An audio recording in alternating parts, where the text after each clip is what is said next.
Hello everyone, नमस्कार। मेरा नाम अभिजीत यादव है एंड आज की वीडियो में हमारे साथ एक काफ़ी स्पेशल गेस्ट है, जितिन यादव, आईएएस, वेस्ट बंगाल कैडर के।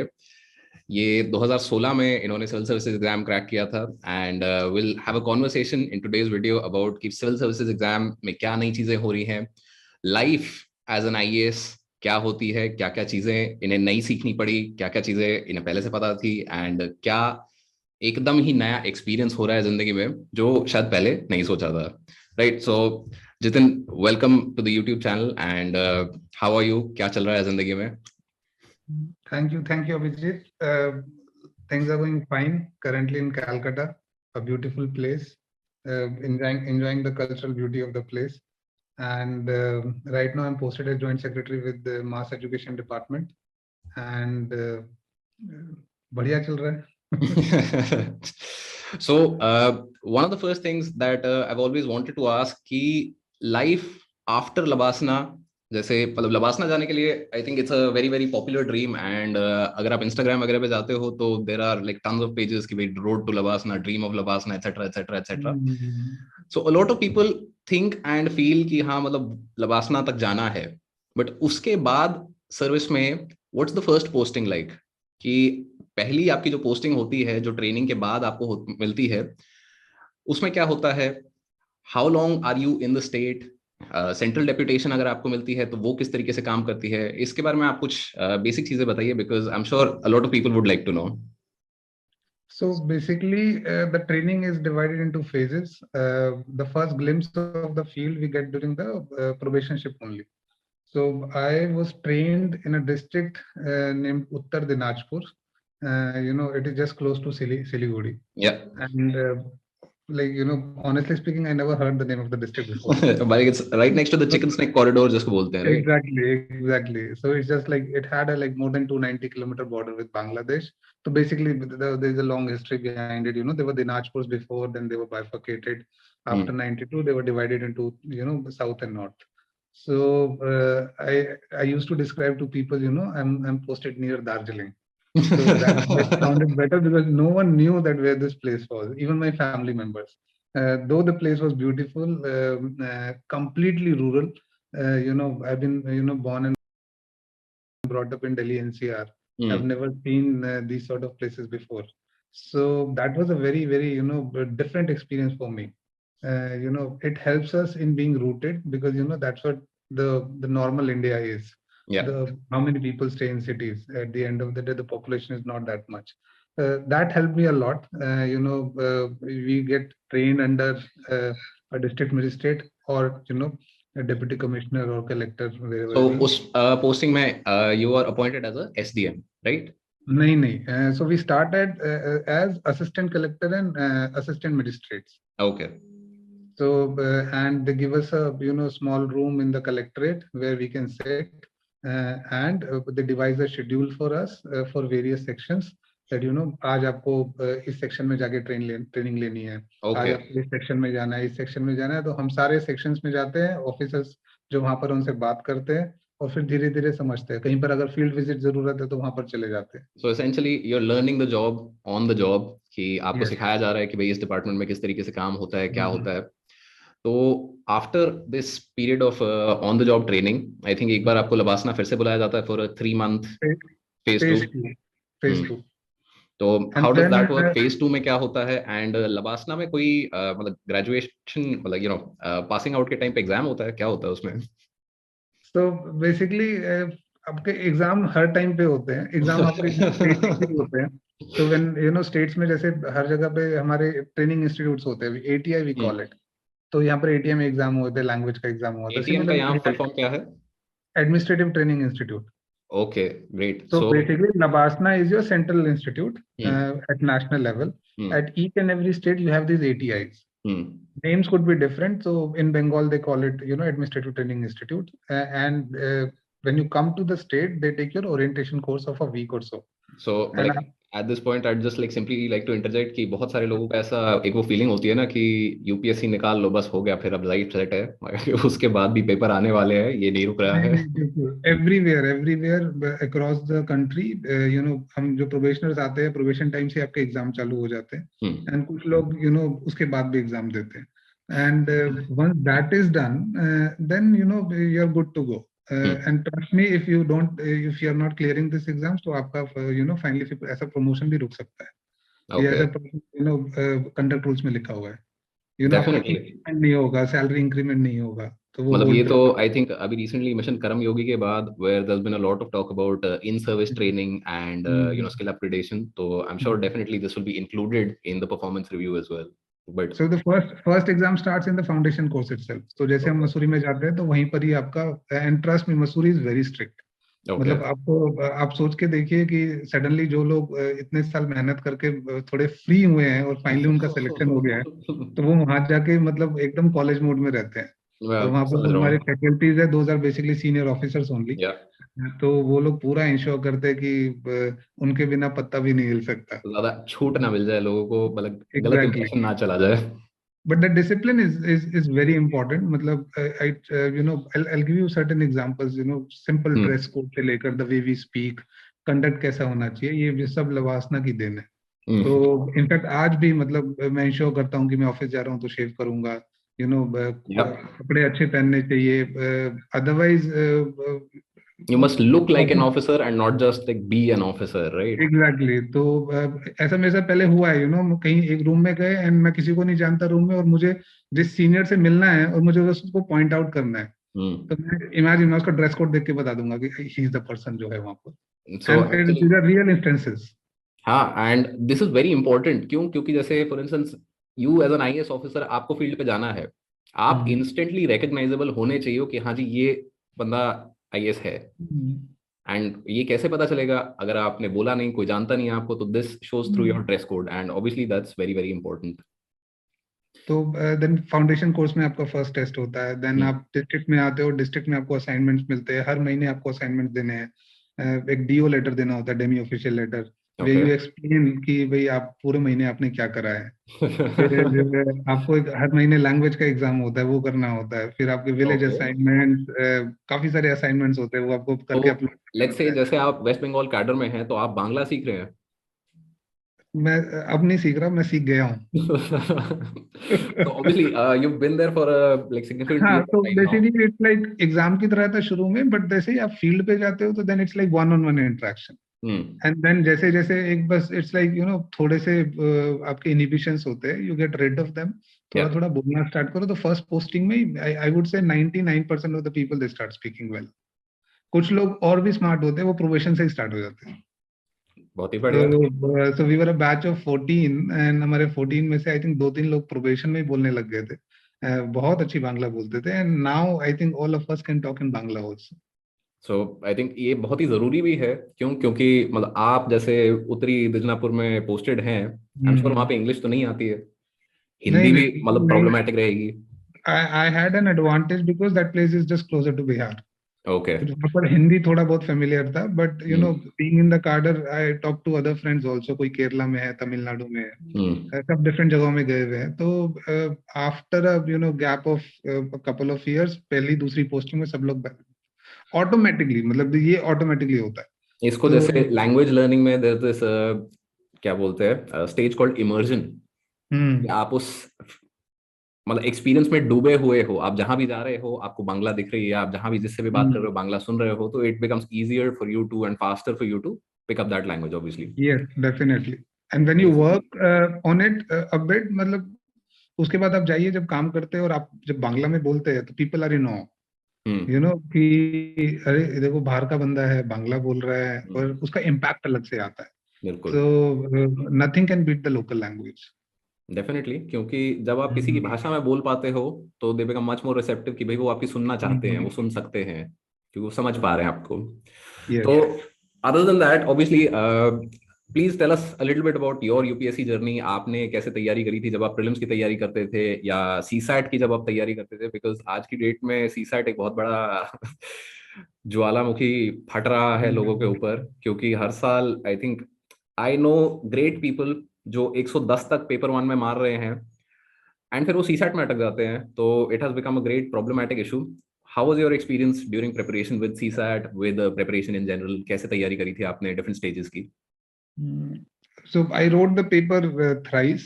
फर्स्ट अटेम्प्ट में fortunately I got railways, RPF हुआ था। सेकंड अटेम्प्ट में लात लगी तो मेरा तो प्रीलिम्स नहीं हुआ था। देन उसके बाद फिर समझ आया कि ऐसे नहीं का बात बनेगी, थोड़ा सा सीरियस होना पड़ेगा। या so then in the third attempt I almost got the basics of the exam. मतलब उस टाइम पे थोड़ा समझ आ गया था कि क्या करना है क्या नहीं करना।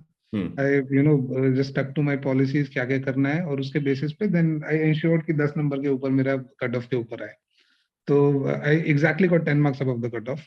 मतलब और that's a great way to, I would say, analyze the paper, कि आपने अपने बेसिक रूल्स लिख लिए कि हाँ जी आपको किस तरीके से तैयारी करनी, क्या करना है, एंड ये फॉलो होंगे। तो यस, मतलब बिकॉज क्या कुछ रूल्स थे अगर आप बताना चाहें तो?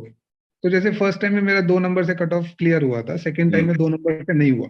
So okay. I knew I am very close, preparation का स्ट्रैटेजी बिल्कुल ठीक है, तो मुझे कहीं कहीं इंप्रूव करना है। तो मेरे जो भी एडिशनल सोर्सेज थे मैंने उनको कट ऑफ कर दिया। तो ओके। जैसे मैं योजना कुरुक्षेत्र पढ़ता था, काफी सारी चीज पढ़ता था, आई इंश्योर कि प्रीलिम्स में मुझे वहां से ज्यादा मतलब रिटर्न्स नहीं मिल रहे थे। बिल्कुल। तो मेरा एक सिंपल सा पॉलिसी है रिस्क एंड रिवॉर्ड का। रिस्क इज हाँ। Amount of time I am giving, and reward is the number of questions I am getting from that topic. या तो मैं हर कोई भी चीज पढ़ रहा हूँ, मैं उसमें रिस्क और रिवॉर्ड की पॉलिसी लगाता था, और उसके हिसाब से उतना टाइम दूंगा उसको। अगर मुझे लग रहा है कि इस चीज को रिवीजन करने से मुझे ज्यादा फायदा है rather than adding a new resource, तो मैं उसको रिवीजन ज्यादा अच्छी कर लूंगा। अग्री। और तो उस रिवीजन से मुझे बहुत फायदा हुआ। I converted everything into notes. मैं कोई भी बुक से नहीं पढ़ता था, और उसके बाद नोट्स का जस्ट मल्टीपल रिविजन्स करूंगा, एंड ट्रस्ट मी, मतलब एक टाइम के बाद मतलब मैंने इतना रिवीजन कर लिया था, तो एक फोटोग्राफिक मेमोरी हो जाती थी। मतलब कोई आई चीज आप 3 4 बार पढ़ कंप्लीटली लो। Agree with you and relate with you on those हाँ। टर्म्स कि ये एब्सोल्युटली एसेंशियल चीजें हैं, क्योंकि अभी भी लोग ऐसे पूछते हैं कि भाई योजना कुरुक्षेत्र, मैं कहा प्रीलिम्स में तुम्हें किस काम का है ये? बट जब तक वो खुद से रियलाइजेशन नहीं आती तब तक I think people still get stuck on कि अरे नहीं नहीं उस टॉपर ने बोला था, वहां हुआ था, ये हुआ था। तो इस बारे में तो आपका क्या मानना है कि अपने आप पे आपको भरोसा थोड़ा करना पड़ता है before you find any sort of success in this exam? तो बेसिकली इनिशियली जैसे सब लोग स्टार्ट करते हैं, थोड़ा सा डर लगता है कि इतना बड़ा सिलेबस है, कैसे करेंगे क्या या करेंगे। देन मुझे एक चीज हमेशा से क्लियर थी कि जो पेपर निकालते हैं वो भी हमारे जैसे लोग होते हैं, और जो पेपर नहीं निकालते वो भी हमारे जैसे लोग होते हैं। या ठीक है, तो कोई कोई 30 मार्क का तो है नहीं, कोई जो मतलब पहले से ही कोई आया और अलग से आके नहीं पेपर आया है। निकाल लो। तो कुछ सेट फंडे होते हैं, और अपने ऊपर थोड़ा सा मैं मतलब, मैं ये नहीं बोलूंगा मैं ओवर कॉन्फिडेंट हूँ। मैं ये हम्म। बोलूंगा मैं आई वॉज कॉन्फिडेंट इनफ कि मुझे था कि ठीक ठाक एजुकेशन बैकग्राउंड है, अच्छे से पढ़ना लिखना जानते हैं। आप मेरे को एक पेपर पे कोई चीज लिख के दोगे, मैं उसको समझ लूंगा। I think this is more than enough which is required for UPSC. तो मुझे ऐसा नहीं लगा कि मेरे में इतनी कैपेबिलिटी नहीं है, मैं नहीं कर पाऊंगा। Then hmm. It's just the right track कि मतलब नंबर ऑफ आवर्स कैसे इंक्रीज करने हैं, हम्म। टॉपिक्स को कैसे फाइंड आउट करना है, पिछले पेपर्स रिस्क का रिवॉर्ड एनालिसिस। कैसे आपको बैलेंस करना है? रिस्क रिवॉर्ड जैसे एक बहुत अच्छा मेरे को फॉर्मूला समझ आया था। नोट्स हम्म। मेकिंग मेरे को बहुत अच्छा सीखने को मिला आसपास के बिल्कुल। लोगों से। And then slowly slowly I implemented it, and plus ये भी हो गया था कि एक दिन में कैसे देखा, मैंने देखा कि यूपीएससी में ऐसा नहीं है कि एक दिन और एक हफ्ते में आप चेंजेस देखोगे। बिल्कुल। ऐसा हो सकता है कि आपने नोट्स बनाए, सुबह शाम आप मेहनत कर रहे हो, लिखे जा रहे हो लिखे जा रहे हो। जब वो हम्म। नोट्स बने, मुझे उसके बाद उनका फायदा समझ आया, क्योंकि जब मैं बाद में जब उनको रिवाइज कर रहा था, टाइम ड्रास्टिकली मतलब टाइम रिड्यूस हो रिड्यूस हो जाता है, आपकी सरदर्दी हट जाती है, क्योंकि सारा गया। काम आपने अपफ्रंट कर लिया है। एग्जैक्टली। बट ये और वाली चीज किसी और को समझाना बहुत ही ज्यादा मुश्किल है कि भाई तुम नोट्स बनाओ, क्योंकि as you said exactly right कि जब बना रहे हो, जब वो एफर्ट जा रहा है, तब तो यही लग रहा है ना कि यार ये क्या चल रहा है, मतलब ये नोट्स बन रहे हैं, पता नहीं पढ़ेंगे नहीं पढ़ेंगे क्या करेंगे। But it's only when you're right before the exam, एक हफ्ता बचा है, तब वो नोट्स आपके मतलब मेजोरिटी हेल्प करते हैं, and that is where you really require कि भाई सब कुछ आपका कंसाइज फॉर्म में होता तो वुड हैव बीन ग्रेट। इसीलिए आप देखिए पेपर से एक हफ्ता पहले 2 हफ्ता पहले 90% आपका कंपटीशन चला जाता है। अभी आप देखिए मेंस आने वाला है, तो इस टाइम पे वो थॉट्स आने लग जाएंगे कि हम्म। नेक्स्ट ईयर और अच्छे से करूंगा। उसके हम्म। बाद ये नोट्स बना दूंगा, वो नोट्स बना दूंगा, और ये नहीं पता नेक्स्ट ईयर भी सेम हालत होने वाली है।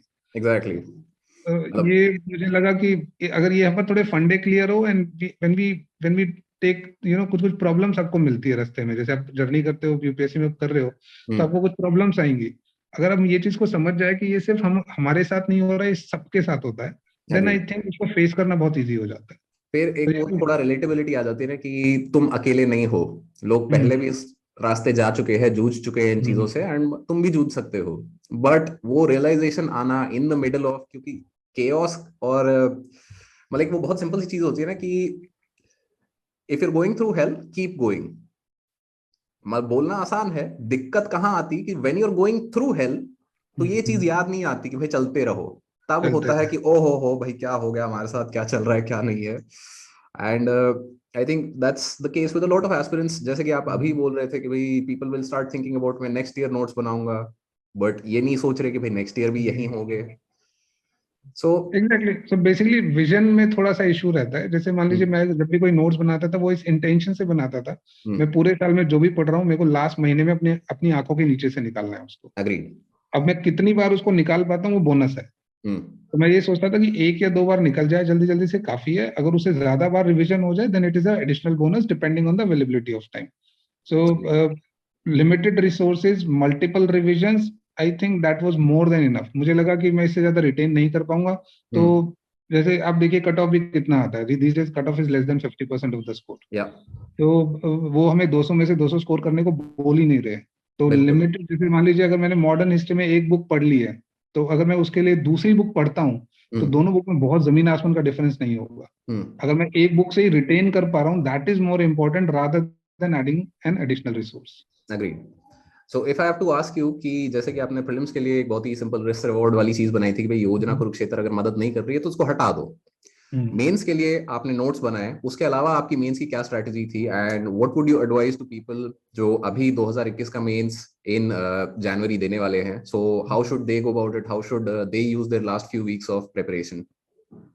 सो मेंस में आई रियलाइज कि जो कन्वेंशनल पोर्शंस है वो हम प्रीलिम्स में ऑलरेडी पढ़ लेते हैं। या तो वहां पर मैं मेंस में मुझे लगा कि इनको दोबारा पढ़ने की कोई जरूरत मेरे को ऐसे लगी नहीं, बिकॉज कोई डायरेक्ट क्वेश्चन नहीं आते।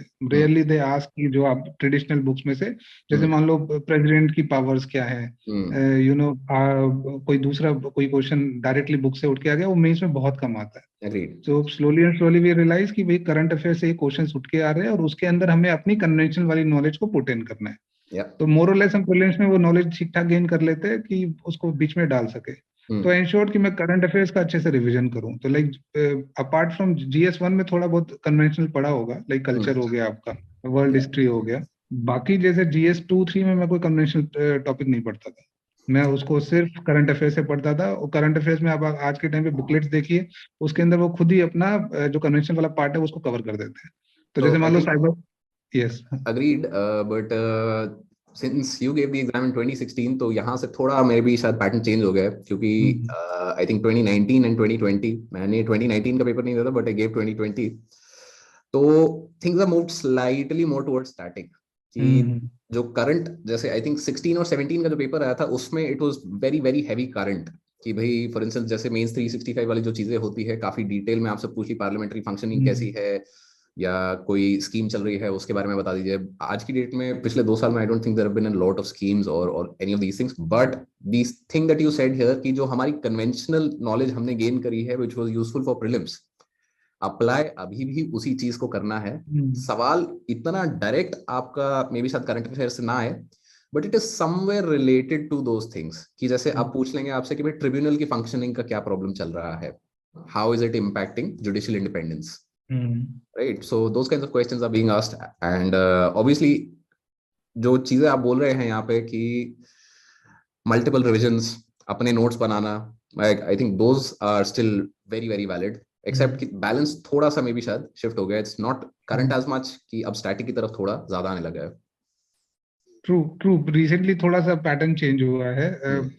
आप उसमें भी देखिए, अगर आप करंट अफेयर्स में भी अगर कहीं से भी कोई मटेरियल उठाते हैं, they themselves cover static part. Agreed. तो वहां पर काफी कुछ आपका कवर हो जाता है। दैट डज नॉट मीन कि आपको मतलब पूरा का पूरा रिवाइज करने की जरूरत नहीं है, which will take a lot of time. उससे ज्यादा मुझे लगा answer writing was more important. तो जैसे मैंने 8 टेस्ट दिए थे, फुल टेस्ट। और फुल टेस्ट दिए थे। पहला टेस्ट मैंने 4.5 घंटे में खत्म करा था, क्योंकि लिखना ही मतलब हैबिट चला गया था। तो आई रोट मेंस 2013 वाले में, एंड उसके बाद एक साल कुछ नहीं लिखा। एंड देन आई डिसाइडेड कि now I have to write, because writing का मेन इशू हो रहा था उस टाइम पे। And then I started writing. Initially it took time and then I had to control the time. तो उसको फिर धीरे धीरे कंट्रोल करके by and I was under 3 hours. So I ensured कि मतलब मेरा राइटिंग स्पीड ठीक रहे, और मैं जो कंटेंट डाल रहा हूँ ठीक डाल रहा हूँ कि नहीं डाल रहा। I used to get really good feedback when I was writing the test, which acted as a booster कि प्रिपरेशन ठीक चल रहा है। So So writing what was was your very good. Answer writing strategy, आप question को अगर attempt कर रहे हो तो आप क्या चीज उसमें देखते थे, किस तरीके से उसे तोड़ते थे? If you'd like to take an example, कोई एक पर्टिकुलर क्वेश्चन का जो आपको याद हो, या मे बी शायद किसी भी एक क्वेश्चन को उठा के हम डिस्कस कर सकते हैं। तो जैसे बेसिकली मैंने एक अपना एक बॉडी बना रखा था, इंट्रोडक्शन, थीम और कंक्लूजन। अपना कुछ सेट ऑफ कोट्स याद कर रखे थे, नॉट नेसेसरली सब जगह फिट हो जाएंगे, बट जहां जहां फिट होते थे मैं उनको थोड़ा डालने की कोशिश करता था। आई इंश्योर दैट मेरा इंट्रोडक्शन ऐसा होना चाहिए कि जो चेक कर रहा है उसको समझ आए कि जो क्वेश्चन है मेरे को समझ आ गया है। So that was my first target कि मैं पैराग्राफ में, मतलब इट्स लाइक बुल्सआई, मैं उसको समझ आ जाए कि यार देखो इसको पढ़ा है और बंदे को बाकी। पता है। हाँ, तो मैं ऐसे कुछ वेगली स्टार्ट नहीं करूंगा, मैं हमेशा इंट्रोडक्शन पे सबसे ज्यादा ध्यान रखता था। एंड देन इट डिपेंडिंग कि मान लीजिए मुझे अगर उसके बारे में पॉइंट्स में पता है तो आई इंश्योर कि मेरे पॉइंट्स आने चाहिए। अगर मेरे पास पॉइंट्स नहीं है तो still I write in paragraphs but smaller paragraphs.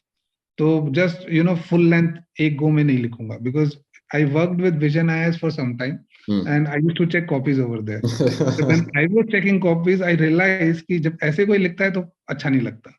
तो वो So this is एकदम से something वो ब्लॉक ऑफ टेक्स्ट लगता है। And I yes. Completely agree with you. I think अगर मैंने पहले कॉपीज चेक करी होती तो I would have also realised that maybe use that in my previous attempts, but recently for instance जैसे I have been mentoring some people, तो उसमें ये वाली चीज अब जब मुझे दिख रही है, अब जब मैं 50 कॉपी देख रहा हूँ, तब मुझे ये बिल्कुल चीज जो आप बोल रहे हो कि भाई ये ब्लॉक इतना बड़ा आपने बना दिया, आपको लगा है कि हाँ जी आपने कंटेंट डाला है, but it's very difficult for me और द एग्जामिनर टू, मतलब कि क्या बताना क्या चाह रहे हो भाई, साफ साफ एक एक लाइन में लिख Exactly, देते। exactly. So I had a balance of quantity and quality because मुझे लगता था कि वैसा नहीं है कि 3 पेज दिए हुए तो 2 पेज में खत्म कर दो। There is a reason they have given 3 pages, right? So मैं इंश्योर करता था कि मैं राइटिंग का फ्लो ऐसे रखूं कि इतना छोटा भी नहीं लिखना, इतना बड़ा भी नहीं लिखना, एवरेज फॉन्ट साइज यूज करो और कोशिश करो जो स्पेसेस है वो भर दिए जाए। बिकॉज कई बार ऐसा होता है कि जो चेक कर रहा है उसने चेक करा और उसने देखा कि अरे 3 में से 2 पेजेस भरा है and we never know how many copies that person have check. तो मार्क्स मेरे को कम दे, जैसे स्कूल्स में हम करते थे। I used to apply the same philosophy, लिख दो कम से कम। एंड जैसे बहुत बार होता था कि सारे क्वेश्चंस तो हम पढ़ के जा नहीं सकते, तो I think 30 to 40% of the questions I knew which I, जो पहले से प्रिपेयर कर रखे थे। 60% of the questions were like जो ऑन द स्पॉट क्रिएट करने हैं। बिल्कुल। आई एंश्योर्ड कि मेरा जो प्रेजेंटेशन है वो इन क्वेश्चंस में एकदम अप टू द मार्क रहे। तो ये मैंने टेस्ट सीरीज में रियलाइज करा था कि जब मैं ये वाले क्वेश्चंस अटेम्प्ट करता था मुझे उसमें ज्यादा नंबर मिलते थे as compare to those question जो मैं पढ़ के गया। तो ऑन द स्पॉट आप क्या क्रिएट कर रहे हो, इंट्रोडक्शन कैसे दे रहे हो, पॉइंट्स कैसे बना रहे हो, कंक्लूजन थोड़ा पॉजिटिव करना चाहिए ताकि जो चेक करे उसको पॉजिटिव फील आए। तो इट्स पॉजिटिव साइकोलॉजी। अगर पॉजिटिव नोट पे एंड करोगे तो चेकर को पॉजिटिव लगेगा तो हो सकता है वो मार्क्स में रिफ्लेक्ट हो जाए। बिल्कुल है। And I think I also agree with your assessment of कि जैसे जो आप 30% क्वेश्चंस बोल रहे थे जो आप प्रिपेयर करके जाते थे, तो कभी कभार क्या होता है आज की डेट में, लाइक फॉर इंस्टेंस जब कॉपी चेक कर रहा हूँ मैं भी, तो ये बहुत ज्यादा एपरेंट चीज होती है कि सवाल देखा लोगों ने, उन्होंने कीवर्ड आइडेंटिफाई किया सवाल में, और वो कीवर्ड से रिलेटेड जो पता था सब लिख दिया। So right, you are not answering the question जो पूछा गया है आपसे, आपने उस कीवर्ड से रिलेटेड जो भी आपको पता था सब बता दिया। तो मतलब ठीक है, मतलब कुछ रिलेशन था, बट आपने जब तक वो सवाल का जवाब नहीं दिया, जो कि आप बोल रहे हो कि जब उधर ही बैठ के दोबारा अप्लाई करने की कोशिश करोगे, क्योंकि इन्फॉर्मेशन आपके पास सारी बैकग्राउंड में है, उसे अप्लाई आपको अब करना है, तो जब तक वो एप्लीकेशन बढ़िया तरीके से नहीं आती तब तक ऑब्वियसली मार्क्स भी आपके अच्छे नहीं आते हैं। True. So other than that, do tell me कि जैसे फॉर इंस्टेंस सेंट्रल डेप्यूटेशन एक बहुत ही इंपॉर्टेंट चीज होती है। I think there is a very sudden switch, but let's switch back to कि भाई सर्विस में क्या आपका रहता है, कैसे रहता है।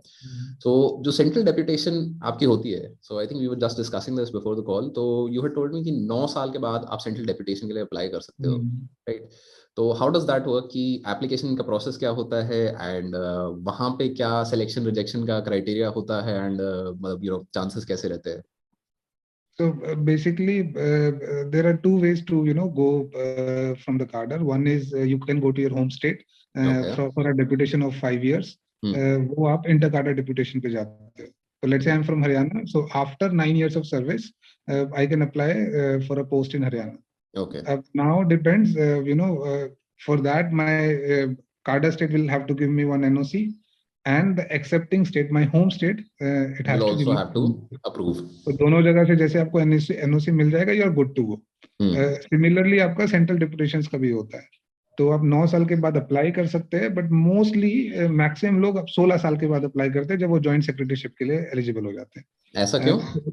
उससे पहले मान लीजिए आप डिप्यूटी सेक्रेटरी बाकी पोस्ट पे रहते हैं, ओके। तो it has been the trend maximum, because आप देखिए 9 साल के अंदर तक आपका डीएमशिप भी कंप्लीट नहीं होता है, तो स्टेट के अंदर जो आपकी फील्ड पोस्टिंग है काफी स्टेट्स में वो 10-12 साल तक चलती रहती है, इट वेरीज, कुछ 14 साल भी चलती रहती है। तो अभी हम अगर हम बंगाल में देखें तो अभी जो यहाँ पर डीएम्स बने हुए हैं वो 2006 से 2012 बैच के डीएम्स बने हुए हैं। ओके। तो someone who has been working in the state since 2006, तो उनको 15 साल 14 हो गए। इयर्स, 15 साल हो गए। हाँ। तो इस तरीके से जो फील्ड पोस्टिंग है, स्टार्टिंग का 1/3 of the career is into the field posting, बाकी जो 2/3 है वो आपका सेक्रेटेरिएटशिप होता है। तो इधर you will be in the Capitals और दिल्ली, और इट डिपेंड्स अगर कहीं, हाँ, या फिर डिपेंड करता है कहीं पीएसयू से इधर कहीं पोस्टिंग हो जाए। तो इसीलिए because of this field posting maximum people they opt for after 16 years. हाँ, सो सेंट्रल डेपुटेशन का लोग फिर अप्लाई करते हैं जब एक बार आपका फील्ड पोस्टिंग्स खत्म हो जाती है। सो जनरली द प्रेफरेंसेस उसी तरीके से बेसिकली ट्रेंड रहा है, बिकॉज अगर आप शुरू में फील्ड पोस्टिंग खत्म कर लेंगे तो like the basically the service has been looked in this manner only, you gain as much as information on the field.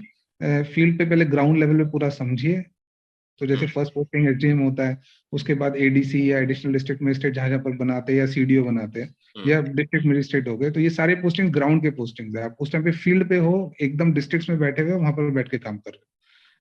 उसके बाद then you move to the secretariat, जैसे बंगाल में आप कैलकाटा हो गए तो यहाँ पर डायरेक्टर का पोस्ट है, कमिश्नर्स का पोस्ट है, डिफरेंट डिफरेंट टाइप्स की पोस्ट होंगी, जॉइंट सेक्रेटरी का पोस्टिंग है। तो इस टाइप का आपको पोस्टिंग बनाएंगे और आप फिर यहाँ पर डिपार्टमेंट्स में काम करते हो। अब डिपेंड ये करता है, जैसे मान लीजिए आप एग्जांपल देता हूँ आपको हेल्थ डिपार्टमेंट का, तो हेल्थ डिपार्टमेंट में जब आप काम कर रहे हो तो अगर यहाँ हेल्थ डिपार्टमेंट कैलकाटा में हो तो आप स्टेट लेवल पे कोऑर्डिनेट कर रहे हो। ओके। जब आप डिस्ट्रिक्ट में हो तो आप डिस्ट्रिक्ट लेवल पे कोऑर्डिनेट कर रहे हो। तो obviously the department in the secretariat, it has a broader scope as compared to a particular district, but when you are in the district, तो जो आप ग्राउंड पे हो आप exactly उसका इम्पैक्ट देख सकते हो, क्या हो रहा है क्या नहीं हो रहा।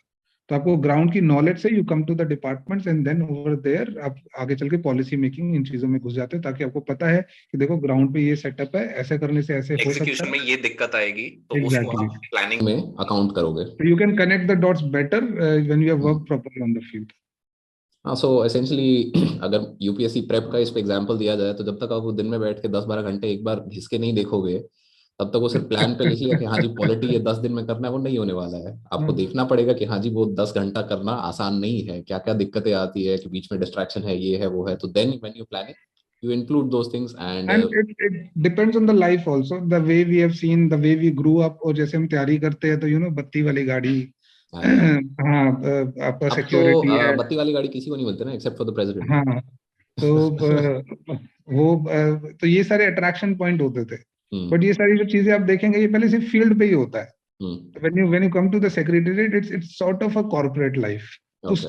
There has been tendency in the past that the government has been shifting to more of a corporate life. आपका वर्क कल्चर उस टाइप का बन जाएगा, and most of the offices are like that also. So I think that's a great thing because in the end India is also sort of becoming more corporate। कि जैसे आप economy को देखो तो जिस तरीके से हम ग्रो कर रहे हैं, जिस तरीके तेजी से स्टार्टअप्स ग्रो कर रहे हैं, जॉब्स नए तरीके के आ रहे हैं, तो सरकार को भी थोड़ा बहुत बनना पड़ेगा, क्योंकि रेगुलेट तो आपको इसी चीज को करना है ना। तो जब तक आप इस चीज को नहीं समझ पाओगे तो ये भी लाइक फॉर इंस्टेंस जैसे अभी हम बात कर रहे थे कि भाई फील्ड पे जब तक नहीं गए हो तब तक नहीं समझ आएगा, जब तक आपने कॉर्पोरेट लाइफ नहीं जी है तब तक आपको वो नहीं समझ आएगा। एंड मतलब ये ऑब्वियसली काउंटर बैलेंसेस सारे चलते रहते हैं।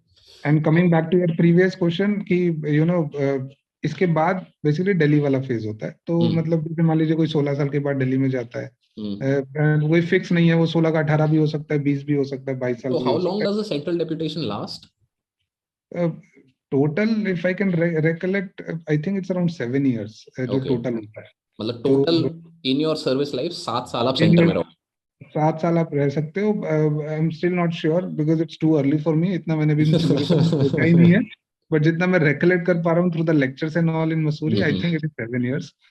तो 7 years अपना सेंट्रल डेपुटेशन आपने कर लिया वहां पर, then again the scope magnifies, because जहां पर आप कैलकाटा में बैठे हुए थे, अब you are talking about a particular state, when you are in Delhi you are talking about the entire nation. तो जैसे जैसे आप सर्विस में ग्रो करते जाएंगे आपका स्कोप बढ़ता जाएगा। एंड देर आर पीपल जो वहां से थोड़ा इंटरनेशनल लेवल पे भी चले जाते हैं, लाइक वर्ल्ड बैंक में चले गए, IMF में चले गए, एग्रीड. और सो वहां पे उनका this is international also, scope हो गया। मैं एक और ये चीज पूछना चाह रहा था आपसे कि एज एन आईएएस ऑफिसर आपको हायर एजुकेशन की या मतलब ये सर्विस अंडर द यूएन या इंटरनेशनल ऑर्गेनाइजेशंस हैं, इनके साथ मतलब क्या कितना अपॉर्चुनिटी रहता है, how do you apply for these things and मतलब कितने लोग अप्लाई करते हैं, मतलब क्या सक्सेस रेट वगैरह ये सब चीजें क्या होती है, कैसी होती है? सो बेसिकली आप जैसे ही फील्ड पे आते हैं थोड़ा बहुत लिंकेज तो स्टार्ट हो ही जाता है, बिकॉज इनके काफी सारे प्रोजेक्ट्स आपके डिस्ट्रिक्ट्स में इधर उधर चलते रहते हैं। ओके. वो तो एक प्रोफेशनल लिंकेज हो गया। अगर आपको ऑफिशियली अप्लाई करना हो तो कुछ पोस्टिंग्स आती है, you get to know from the websites of the government, तो वहां पर आप अप्लाई कर सकते हैं डिपेंडिंग ऑन द एलिजिबिलिटी कि आप एलिजिबल हो कि नहीं। अगेन अगर आप एलिजिबल हो तो उसके बाद भी तेरा सेट ऑफ प्रोसीजर्स कि आप उनको फॉलो करके ही जाइए। जैसे मान लीजिए अगर मैं आज के टाइम पे अप्लाई करना चाहूँ तो ऑब्वियसली मुझे अपना जो डिपार्टमेंट अपना स्टेट है उसका परमिशन लेना पड़ेगा, and then probably that application will go to Delhi and then they will pass that application so that it goes to UN और जहां पर भी उसको जाना है। तो ये आपका एक तरह से डेप्यूटेशन टाइप का ही पोस्टिंग्स होता है, depending on the time frames, वो कौन कितने टाइम फ्रेम्स का है, और डिपेंडिंग ऑन द फील्ड्स कहाँ पर किसका क्या इंटरेस्ट है। तो लेट्स से कोई अगर फाइनेंस में इंटरेस्ट है तो वो IMF का लेने का कोशिश करेगा, हेल्थ में किसी का इंटरेस्ट है तो WHO साइड में जाने का कोशिश करेगा। Similarly it applies to the higher education also. So and as we always say कि लर्निंग शुड नेवर स्टॉप। तो जैसे जैसे हम फील्ड में भी आते हैं या काम भी करते हैं तो काफी बार हमें लगता है कि कुछ और अगर एक्सपर्टीज या कुछ और सीखा जाए, पढ़ा जाए, तो उसका काफी फायदा होता है, बिकॉज आप डायरेक्टली उसको अपने एक्सपीरियंसेस में डाल सकते हो। It will help you a lot when you are working on the field. So recently मुझे टाइम मिला तो जैसे मैंने 2-3 कोर्सेज भी करे थे, तो दैट हैज बीन कोर्स किया अभी। ये जो अब मैंने एक मेरा लाइक फाइनेंस में थोड़ा इंटरेस्ट है तो मैंने एक फाइनेंस का कोर्स करा था IMF से, then I did 2 courses from World Bank also. So थोड़ा थोड़ा मतलब आई कीप एक थोड़ा सा वो भी रहता है कि जनरली वो नहीं होना चाहिए कि यूपीएससी क्लियर कर लिया तो जो था हो गया।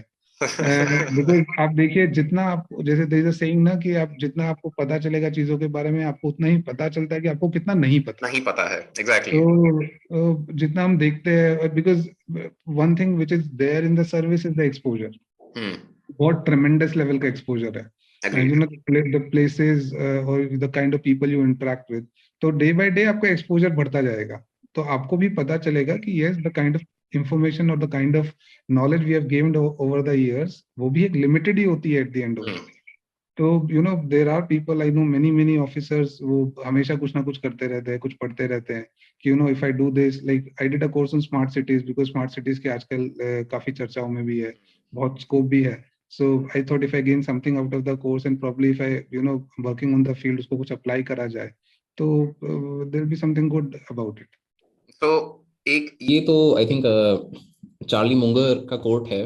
Charlie Munger is obviously Warren Buffett का बिजनेस पार्टनर. सो उनका कोट है कि you should be very very keenly aware about the things that you don't know. क्योंकि हमें पता है उस पर तो हम मतलब वैसे ही कॉन्फिडेंट रहते हैं, बट जो हमें नहीं पता है, so he calls this his circle of competence. कि जो चीजें आपको आती हैं वो आपको पता होनी चाहिए, बट जो चीजें आपको नहीं आती हैं उनसे दूर भी रहना आपको तरीके से आना चाहिए, ताकि आप अपने काम अच्छे से कर पाओ एंड जो चीज नहीं आती उनको अपग्रेड करके वहां पे भी वेंचर आउट कर पाओ. So obviously in service also you will have to keep upgrading, keep learning new things.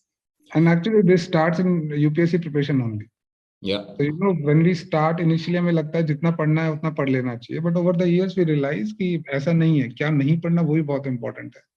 So you go to a market, let's say आप वहाँ करोल बाग में राजेंद्र नगर में वो जो मेन स्ट्रीट है उसमें जा रहे हो, n number of shops are there, आपको मन करेगा ये भी मटेरियल उठा लेता हूँ, ये भी मटेरियल उठा लेता हूँ, by the time you come back पता चले बैग में 5-6 किताबें हो चुकी है.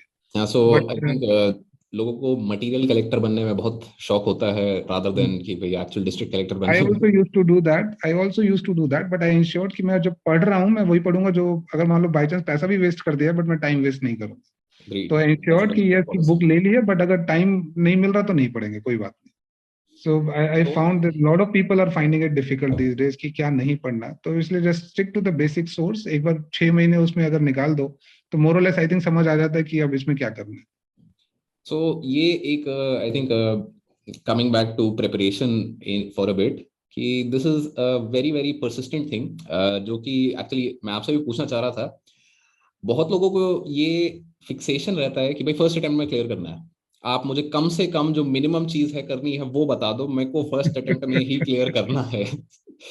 सो इन दैट, मतलब मेरा जो पर्सनल एक्सपीरियंस रहा है वो ये कि दीज पीपल मतलब कर सकते हैं, ऐसा नहीं है कि नहीं होता, मतलब you are obviously a very good example here because you have done it yourself, but somewhere along the way ये इतना ज्यादा लोग ऑप्टिमाइज करने की कोशिश करते हैं कि बिल्कुल कट थ्रोट चीज कर रहे हैं, जो कि फिर मुझे कहीं ना कहीं लगता है कि it is detrimental to your overall preparation.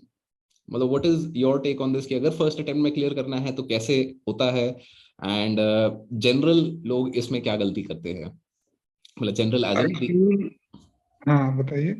General age in the overall population, not the category. So basically we can not prepare with the mindset कि मैं इस अटेम्प्ट में क्लियर कर ही लूंगा।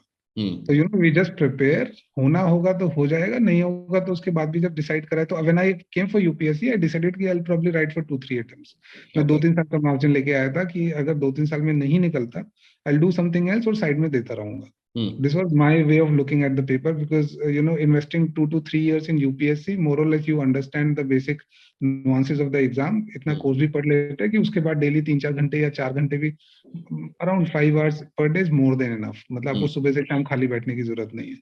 So when I was writing, I remember I had a flatmate and he used to tell me कि first attempt में तो प्री भी नहीं निकलता है, तो मैं तो बस देखने में निकल जाता है। तो I said good friend, just you know कई बार, because since he was preparing for long, उसका fourth attempt. So and then I said ठीक है, मैंने कहा क्या पढ़ना तो है तो पढ़ते हैं अच्छे से, प्रॉब्लम क्या है। So you know fortunately I cleared. So then he said first attempt में तो मींस निकलता नहीं है, तो बट हाँ बट प्रैक्टिस हो जाएगी तेरी, अच्छा है। तो मैंने कहा यार क्या कर सकते हैं, प्रैक्टिस तो कर ही सकते हैं।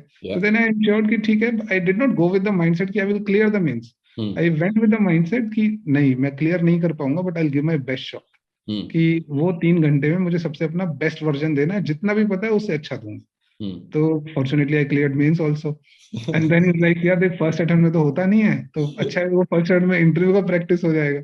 And then again with the same mindset, I went कि यार ठीक है, whatever happen will happen. So I can't change that. So I had one thing in my mind कि I cannot change the output of the exam. The thing which I can control is the input part. Yeah. So I always ensured कि मेरा जो input है मेरा उस पर focus होना चाहिए कि नहीं। काफी बार हम देखते हैं लोग मतलब डे ड्रीमिंग करते रहते हैं कि मैं कलेक्टर बन के ये कर दूंगा, मैं वो कर दूंगा, ऐसे कर दूंगा। Right. We all have done that, but you know, Yeah. it's very important to come back to the ground again. मतलब you know, जैसे ये थॉट आ रहे तो तुरंत, तो I वापस आ never जाओ attach, जमीन पे, काम यहीं पे है। काम यहीं पर ही है। तो आई इंश्योर्ड कि मैं इतना भी एग्जाम से अटैच ना हो जाऊं कि कल को बाई चांस मेरा पेपर ना निकले तो I can't see my life without it. तो Yeah. I always ensure that कि see it's just a normal exam, just like any other exam I have given in my life, this is also one of the exam. The only problem was the family part. Family was more attached to the exam than mine. तो I was like कि you know then I sure कि मैं घर पे ज्यादा exam का discuss नहीं करता था। तो even you know relatives were very eager to know, family वाले दे वर लाइक कि ठीक है पढ़ रहा है अच्छे से पढ़ाई करो, हो जाएगा तो बहुत, somehow that you know affection is there with the exam. I don't know why. I still don't have it.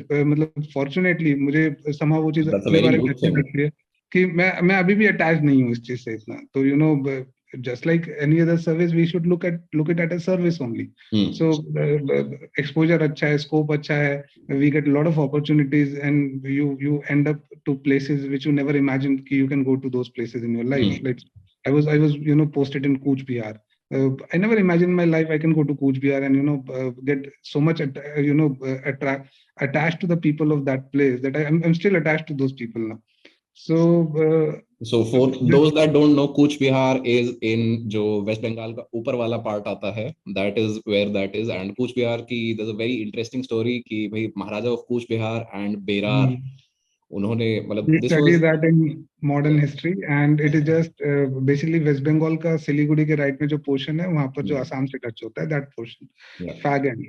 So so this is something which I you know I ensured कि काफी लोग बहुत अटैच हो जाते हैं, they feel कि हम क्या करें, समझ नहीं आ रहा, लाइफ खत्म हो जाएगी, ये हो जाएगा। तो आई इंश्योर्ड कि just see it as a exam, अपने नॉर्मल पेपर की तरह देके आओ, जैसे पेपर में पढ़ते हैं वैसे पढ़ाई करना चाहिए। यस कंपटीशन का लेवल थोड़ा सा डिफरेंट है, वी हैव टू इंश्योर कि दैट मेरा जो कंपटीशन है सिर्फ लिमिटेड नहीं है, नेशनल लेवल का कंपटीशन है। Agree. वीकनेसेस को इमीडिएटली ओवरकम करना बहुत जरूरी है, कि काफी बार जस्ट हम प्रोक्रेस्टिनेट करते रहते हैं, just you see for your, आप देखना आप बहुत लोगों से बात करोगे वो लिखते ही नहीं है, मतलब उनको पता है लिखना है। प्रोक्रेस्टिनेशन के अलावा I think one of the biggest challenges that a lot of people face is they don't think that they are capable of clearing this exam. क्योंकि अब जैसे आप ट्विटर पे हैं, I am sure you get a ton of messages कि sir कैसे करना है, क्या करना है। एंड आई वुड रेकमेंड कि like everybody go and follow Jitin's Twitter account, because बहुत ही मजेदार चीजें वहाँ पे शेयर करते हैं, and obviously good for thank you. Motivation and good content for preparation. तो फॉर इंस्टेंस मैसेजेस आते हैं कि I am an average student, मैं ये कैसे कर सकता हूँ, आईआईटी आईएम वाले लोगों के साथ मेरा मतलब क्या कंपटीशन है। तो दिस इज पार्ट ऑफ जो आप बोल रहे हो कि भाई प्रोक्रास्टिनेशन है, कि वो प्रोक्रास्टिनेट इसी बात पे करके बैठ गए पहले ही कि भाई इन लोगों के साथ झगड़ना है, लड़ना है, तो कैसे ही होगा। आप ही बोल दोगे कि भाई कैसे होगा, तो फिर तो नहीं होगा। उसके बाद फिर it's very easy to procrastinate. क्यों? क्योंकि आपने बहाना तो अपने आप को दे ही दिया है कि भाई अरे यार वो देखो, मतलब बहुत स्मार्ट लोग बैठे हैं वहां पे। So how do you overcome this, how do you like ये कैसे अपने आप को बता सकते हो, समझा सकते हो कि भाई अपने में भी दम है, नहीं है आज तो मे भी 1 महीने में 6 महीने में बना देंगे इतना कि भाई हो जाएंगे वहां पे। क्योंकि ये मुझे लगता है कि बहुत ही कोर चीज है कि भाई आपको भरोसा तो करना ही पड़ेगा, otherwise there is nothing here. Basically देखिए, ये उस टाइप का एग्जाम नहीं है कि जो आपको बहुत ही टैलेंटेड लोगों को खोज कर रहा है।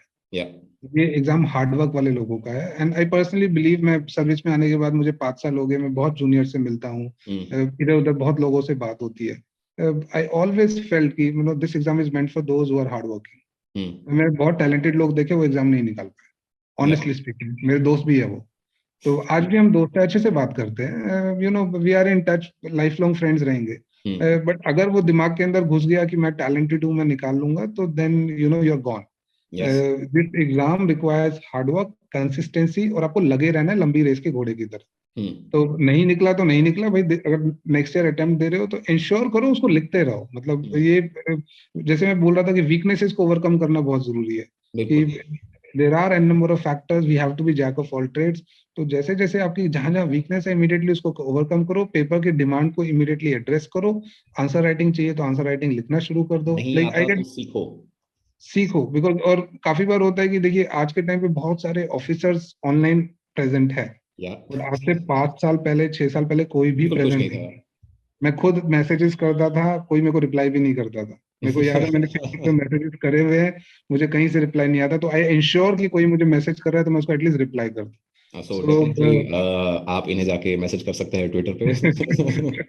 तो मतलब ये काफी मतलब इनसे फर्क पड़ता है, because at the end of the day, जैसे मैं बोल रहा था, जो पेपर निकालते हैं वो हमारे जैसे ही नॉर्मल लोग होते हैं सब लोग। बट वो एक माइंडसेट होता है कि देखो, कोई फास्ट लर्नर है, कोई स्लो लर्नर है।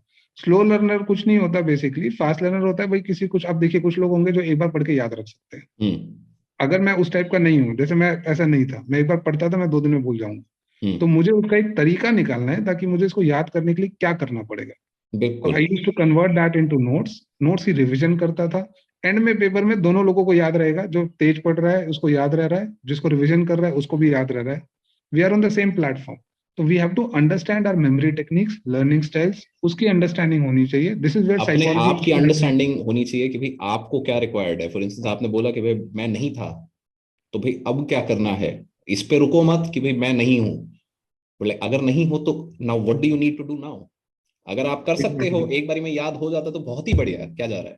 बट अगर नहीं होता तो फिर क्या करना है, ये भी आपको सोचना है। एंड ये वाली एक चीज है जो मुझे लगता है बहुत सारे लोग यहाँ इस स्टेप के बीच में रुक जाते हैं।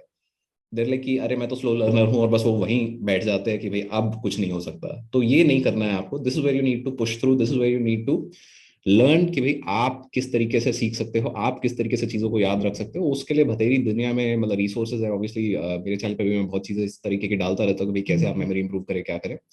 बट ये एक स्टेप जो है, this is a very crucial step that people need to take.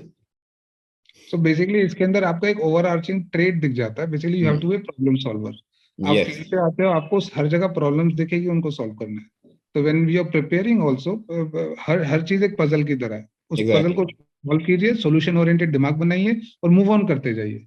तो like I I I still remember, मैं आपके जैसे ये पूरा आप वीडियो शेयर करते हैं या छोटे छोटे आपके रील्स आते हैं, आई डोंट नो यूट्यूब पे क्या बोलते हैं मुझे पता नहीं उनको, यूट्यूब पे शॉर्ट्स है एंड हाँ शॉर्ट्स बोलते हैं। तो हमारे टाइम पे ऐसा कुछ भी नहीं था कि कोई हमें ऐसे बता सके, देख सके, and even you yourself were preparing for it, आपके पास भी कुछ नहीं होगा। तो ये इस टाइप की चीजों से बहुत फर्क पड़ता है, वो माइंडसेट आ जाता है, and then we get to know the people की यार देखो ये जो कर रहे हैं, यू नो ये भी हमारे जैसे ही लोग हैं। तो इट्स लाइक होगा क्या maximum, like you know for ऐसे ऐसे के लिए लोग बोलते हैं क्या करें ऐसे में, क्या करें, बट लिखेंगे नहीं, लिखना नहीं है, बट वो क्या करने में महीना निकाल दिया। तो यू नो अगर आज हम एक ऐसे लिखते हैं और महीने के एंड तक हम 4 या 5 ऐसे भी लिखते हैं, तो जो 5th ऐसे होगा वो पहले वाले से डेफिनेटली बेटर होगा। एग्रीड, मतलब ठीक है ये एक श्योर शॉट वो चीज है कि जब तक आपने शुरू नहीं किया तब तक आप इम्प्रूव नहीं करोगे। पहला लिखोगे, उसमें गलती करोगे, वो गलती दूसरे में सुधारो, दूसरे की गलतियां तीसरे में सुधारो, बट जब तक लिखोगे ही नहीं तो वो 5वें ऐसे तक आओगे नहीं, कभी सुधार आएगा ही नहीं। So basically like 99% of the aspirants they are preparing like this only, कोई उनके पास गाइडेंस नहीं होती, इधर उधर से जो मिल गया उससे ग्रास्प कर लिया इंपॉर्टेंट चीजें और उसी पे वर्क ऑन कर दिया। I think there are only 1% of the candidate जिनके पास कोई डायरेक्ट ऑफिसर का एक्सेस है, कोई फैमिली में ऑफिसर है, बहुत ही कम लोग होते हैं। तो when 99% of the aspirants are preparing like this, तो हम क्यों नहीं प्रिपेयर कर सकते, हम भी वैसे प्रिपेयर कर सकते हैं। Agreed, and I think with internet and specially पिछले साल लॉकडाउन के बाद ये वाली चीज काफी ज्यादा एक्सेलरेट हुई है। एजुकेशन का एक्सेस लोगों को काफी आसानी से मिल गया है, जो चीजें शायद पहले मतलब कोचिंग की पेवॉल के पीछे होती थी कि भाई आप कोचिंग जाओगे, क्योंकि ये भी एक बहुत बड़ा इंप्रेशन जनरली रहता है कि भाई आपको दिल्ली जाना ही पड़ेगा सिविल सर्विसेज की तैयारी करेंगे, जो कि मैं नहीं मानता आज की डेट में वैलिड है, क्योंकि जैसा कि आप भी अभी बोल रहे हैं मतलब इतने सारे लोग अब अवेलेबल हैं, एक्सेसिबल हैं, जो पहले नहीं थे। तो अब अगर आपको यूं लग रहा है, आप फील कर रहे हो किसी भी मोमेंट पे कि भाई दिल्ली जाना जरूरी है कोचिंग के लिए, मतलब मेरा तो मानना है कि नहीं है। आपका क्या मानना है इस पे? देखिए मेरा मेरा मानना है कि देखिए कोचिंग का जो फंडा था वो आज से ओरिजिनेट हुआ था 20-25 साल पहले लगा लीजिए। तो जैसे मान लो कोई कहीं पर तैयारी कर रहा है, इंडिया के किसी कॉर्नर पे है, कोई ऑनलाइन एक्सेस नहीं है, कुछ मटेरियल कुछ गाइडेंस नहीं मिल रहा है, the only option was Delhi, to come to Delhi, वहां पर उनको कुछ गाइडेंस मिलेगा, कोचिंग वाले कुछ पढ़ा देंगे। But if you see the last specially last 5 years online presence इतना ज्यादा इंक्रीज हो गया है, तो आप इंडिया में किसी भी कॉर्नर पे हो, आपके पास एक इंटरनेट कनेक्शन है अच्छा, आप आराम से सारा मटेरियल ले सकते हो। यू नो बुक्स आपके घर पे आ सकती हैं, वो फैसिलिटी अवेलेबल हो चुकी है। यू नो वीडियोस अवेलेबल हैं, यू नो मोटिवेशनल वीडियो देखना चाहे आपके तो वो देख लो, कंटेंट वाले वीडियोस है तो वो आ जाते हैं, हर चीज अवेलेबल है। कोई टॉपिक समझ नहीं आ रहा, इमीडिएटली ऑनलाइन सर्च करो, वो टॉपिक भी एक्सप्लेन हो जाएगा। इट्स नॉट दैट आपको एक जगह से पूरा सब्जेक्ट पढ़ना है, आप टॉपिक वाइज भी पढ़ सकते हैं। सो आई पर्सनली फील कि आज के टाइम पे, और plus if you take coaching, वो सेम चीज आपको डबल टाइम में पढ़ाएंगे और पैसे भी देने पड़ेंगे। मतलब पैसे भी ऐसा नहीं है कि मतलब कम ले रहे हैं कोचिंग वाले आज की डेट में भी। आई वाज वेरी सरप्राइज्ड कि I think recently Unacademy and Byju's पे देख रहा था मैं। Unacademy started out with the promise of कि भाई मतलब will be the budget alternative, and Unacademy की फीस अभी शायद 80,000 1 लाख रुपए टच कर रही है, विच वाज जो मतलब बड़े इंस्टीट्यूट्स की फीस होती थी। तो मतलब एंड आप यूट्यूब पे आओ तो there are so many portals, so many मतलब पीपल टीचिंग हेयर कि जो भी आपको चाहिए कहीं ना कहीं आपको मिल जाएगा। तो दिल्ली में ऐसा कुछ अलग से नहीं हो रहा है, दिल्ली में जाके आपको कुछ मतलब अलग नहीं पता चल जाएगा। मे बी शायद वो होता है ना दिल का चैन मन की शांति, कि हाँ मतलब तो पैसा मत्था दे दिया। टेकने, वी हम सर्विस में थोड़ा बातें करते हैं इस बारे में कि एक बार मत्था टेकना जरूरी होता है। तो कोचिंग इंस्टीट्यूट पे जाके मत्था जब तक नहीं टेकोगे तब तक शांति नहीं मिलेगी। I'll give you a small example on this. तो when I started preparation, तो उस टाइम पे आपका पैटर्न चेंज हुआ था। बिल्कुल, तो 2 ऑप्शनल से एक ऑप्शनल हो गया था, और ये हाँ वर्ल्ड हिस्ट्री, 2013 की बात है ये, राइट? हाँ तो वर्ल्ड हिस्ट्री और एथिक्स का सिलेबस ऐड करा था। यू नो उस टाइम पे कुछ भी मटेरियल अवेलेबल नहीं था, जस्ट इंट्रोड्यूस हुआ, आपको प्रिपेयर करना है। तो अब वो सिनेरियो था जहां पर आपको पता है आपके पास कोई मटेरियल नहीं है, एंड ट्रस्ट मी मैंने वर्ल्ड हिस्ट्री बहुत अच्छे से प्रिपेयर कर दिया था खुद से, यूट्यूब के वीडियोस देखे, ऑनलाइन आर्टिकल्स पढ़े, जैसे तैसे करके अपने एक एक टॉपिक के नोट्स बनाए, एंड मैं हिस्ट्री वालों से डिबेट कर लेता था। और अगर आज के टाइम पे आप उसको बोलो तो हो सकता है कोई 1 महीना टाइम निकाल दे पूछने में कि मेरे को वर्ल्ड हिस्ट्री की बुक बताइए, क्योंकि अब रिसोर्सेज अवेलेबल है, पर उनमें से वो सेलेक्ट करने में इतने इतने परेशान हो रहे हैं। मैंने कहा यार जब मटेरियल नहीं भी होता तो भी लोग कर लेते हैं। So that give me very very good confidence कि ऐसा नहीं है कि हो कोई टॉपिक जाएगा, अगर मुझे कर लेंगे। मुझे बुक से समझ नहीं आ रहा, मुझे बुक से पढ़ना जरूरी है। देर आर सोर्सेज, मैं इधर उधर से इन्फॉर्मेशन टॉपिक वाइज लेके भी नोट्स बना सकता अग्रीड। हूँ। तो it help me a lot, it help me a lot. And एक बार ये कॉन्फिडेंस आपका आ जाता है ना कि भाई कुछ भी चीज है, मे बी शायद किसी ने पहले करी भी ना हो, अगर आप कर सकते हो, मतलब जैसे आपने एग्जांपल दिया कि वर्ल्ड हिस्ट्री उससे पहले सिलेबस में ही नहीं था, तो भाई मतलब किताब तो क्या, कोई कोर्स भी नहीं है, because there is nobody nowhere, nothing in the market. Yes, जब आप वो प्रॉब्लम को खुद से क्रैक कर पाते हो ना, तो मुझे लगता है इतना कॉन्फिडेंस आपको अपने आप पे आता है कि भाई जो बाधा आएगी, जो दिक्कत आएगी, which is just something that you said a couple of minutes ago, कि प्रॉब्लम सॉल्विंग एटीट्यूड आपका बैठ गया है दिमाग में, दिक्कत आएगी, रिजॉल्व कर लोगे। True true. या मतलब आपका कोई भी इशू दिखता है, आपको आंसर राइटिंग से इशू है, एसे से इशू है, एथिक्स में प्रॉब्लम है, just I think we should have a mindset कि it's not the only one, like I am not the only one who is facing this issue. Maximum लोगों के साथ सेम इशू होता है। Just just go with the flow, practice करते रहो, लिखते रहो। एटलीस्ट जो मेंस का वर्जन होगा या इंटरव्यू का वर्जन होगा वो इससे बेटर हो। तो probably I won't be comparing with any someone else, I will be comparing with myself only. तो आज मैं हूँ और एक महीने तक मैं प्रैक्टिस करता हूँ, तो एक महीने के बाद वाला जो मेरा परफॉर्मेंस होगा वो डेफिनेटली आज से बेटर होने चाहिए। That is the only thing we look at. So just a second, I think मेरी भांजी कमरे के बाहर नॉक कर रही है, जस्ट अ अच्छा। सेकंड।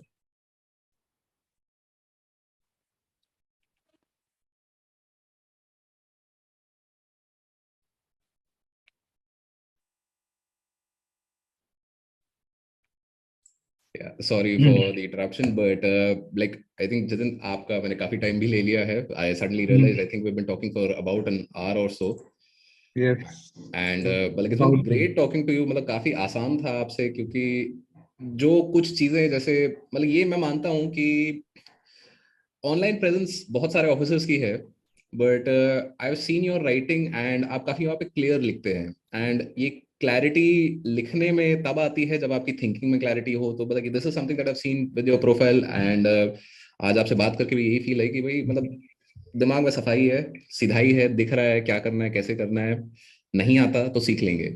एंड ये एक वो जो एटीट्यूड होता है, I think nothing can stop you. I am sure you will achieve great Heights, and अपने करियर में भी आप काफी अच्छा करेंगे। So thank you. if you'd like to leave with any comment, anything that you'd like to share with the aspirants about life in service, about preparation, like anything that you'd like to tell them in general, so please. I would like to just mention, couple of points for the people who are writing mains now. Yeah. They'll be writing from 7th of Jan. Hmm. My strategy for the last, 2-3 weeks was, whatever I've studied in the last 6 months or 8 months or entire year, I will ensure that it crosses my eyes once. तो एक confidence आ जाता है उससे कि मैंने जो पढ़ा हुआ है मैंने एक बार अपनी आंखों के नीचे से निकाल लिया। साइकोलॉजिकली आप देखेंगे तो हमारा ब्रेन इस टाइम पे पूरी कोशिश करता है कि हम हमें डिमोटिवेट करें, because brain will only recollect, brain Yeah. Will only recollect those things जो हमें याद नहीं रहती, और वो कभी वो चीज रिकलेक्ट नहीं करेगा जो हमें याद है। Agreed. तो this this acts as a very very demotivating factor कि हमें वही चीज सिर्फ याद आएंगी कि अरे वो नहीं याद आ रहा, अरे वो कि वो भूल यही गए। याद नहीं आ रहा है। But when I was writing my third attempt I understood this, Hmm. being a student of psychology helps a lot sometimes. So That's I true. understood this is what my brain is doing with me. So जब भी कुछ याद नहीं आता था मैं immediately उसको देख के वहीं शांत हो जाता था। Hmm. So I will not waste another minute आधा for घंटा एक घंटा उस पे लगा के कोई फायदा कि नहीं, क्या हो मतलब। रहा है, कुछ याद नहीं आ रहा। And I used to trust myself कि historically performance has been okay. ऐसा कोई इतना मैं बेकार स्टूडेंट नहीं था, पढ़ के जाता था, पेपर में याद रहता था। Yes, it's a different sort of exam, बहुत ज्यादा सिलेबस है। तो I just trusted my self कि जो पढ़ा है वो याद रहेगा, और वहां पर जाके बस कामली पेपर लिख दो। तो I just went, I wrote, I came back, I wrote again, and then just उसके बाद आई यूज्ड टू वेट कि जिस दिन लास्ट पेपर एंड होगा उसके बाद बस थोड़ा सा घर चले जाएंगे। So with that thought, I would to give my best wishes to all the aspirants who are writing mains. It's like just go there, enjoy, and write the paper without having a burden. Because the moment we start taking it as a burden, our mindset becomes parochial. So when we write in mains, our mindset should be open. Diversity of thoughts. जितना open ended अच्छे answers लिखेंगे, chain of thoughts अच्छी बनेगी।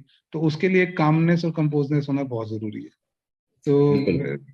so with this, I think that's what I have to say for these aspirants. And like, thank you so much for your time. It's been a pleasure hosting you, and I'm sure कभी मैं कोलकाता आता हूँ या आप कभी वापस Gurgaon family को visit कर रहे हो तो do drop by. We should meet at let's see क्या है दुनिया में. And Thank you, Vijit. Keep spreading, this positivity. So when I regularly watch your videos, your shorts. So sometimes because I'm in touch with aspirants, more or less recently चल ही रहा है वो, तो काफी सारे मैसेज करते रहते हैं, तो टू इन रिसेंटली क्या चल रहा है क्या नहीं चल रहा है, तो मैं हमेशा आपकी वीडियोस देखता रहता हूँ. And you are very very positive person. So that होता है ना कि वो एनर्जी लेवल वीडियो के स्टार्टिंग से ही दिख जाता है. तो please continue this. Lot of followers जो आपको फॉलो करते हैं, मैं भी फॉलो करता हूँ. तो मतलब अब वही वाली चीज है कि एस्पिरेंट्स जब फॉलो करते हैं तो I understand a little bit of the psychology, but this is something that I have been hearing from a couple of other officers as well कि भाई आपकी वीडियोस देखी मैंने. मैं कहा जी तुम देख क्यों रहे हो, मुझे नहीं समझ आ रहा है तुम क्या कर रहे हो देख के. But thank you for that, and let's just see what the future brings. It's been a great pleasure talking to you, Jitin. Thank you. Thank you. जो लोग अगर आप लोगों को ये वीडियो पसंद आया, so please like share subscribe, and will try and post more such videos and have Jitin again with us in the future sometime जब इनको टाइम मिलता है तो. But will and the video here. Thank you all. Thank you, Abhishek.